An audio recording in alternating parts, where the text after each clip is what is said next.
आमच्या शाळेत एक खोडकर मुलगा होता. XYZ त्याचं नाव. तो खोडकर मुलगा एवढ्या खोड्या करायचा की कधी कोणाची पेन्सिल, कधी कोणाचा खोड रबर, तर कधी कोणाचं अख्खं दप्तरच गायब करायचा. याच खोडकर मुलाच्या या सगळ्या खोड्यांना सगळे वैतागले होते. शेवटी वर्गातल्या सगळ्या मुलांनी ठरवून वर्ग शिक्षकांकडे याची तक्रार करायचं ठरवलं.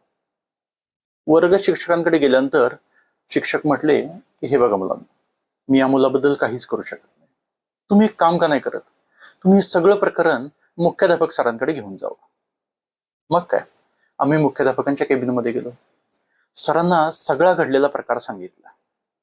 सरांनी एक शांत, निर्विकार आणि वैफल्यग्रस्त चेहरा करत आमच्याकडे पाहिला आणि आम्हाला सांगितलं, मी पण याच्यामध्ये काहीच नाही करू शकत. मग काय, आम्ही शॉक झालो.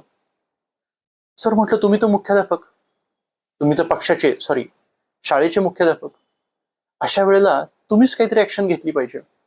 त्यावरती मुख्याध्यापक म्हटले, मुलांनो, जो विद्यार्थी आहे, जो खोड्या करतोय, जर का त्याने नैतिकतेने जबाबदारी स्वीकारून माझ्याकडे आला आणि मला सांगितले की हो मीच खोड्या करतोय, तर मात्र मी त्याला रेस्टिकेट करेन. पण जर असं नाही झालं तर मी काहीच नाही करू शकत. मग काय, आम्हा मुलांना प्रश्न पडला, जर का हा एवढीच नैतिकता पाळणारा मुलगा असता तर खोड्या केल्याच नसत्या. पण सांगणार कोण?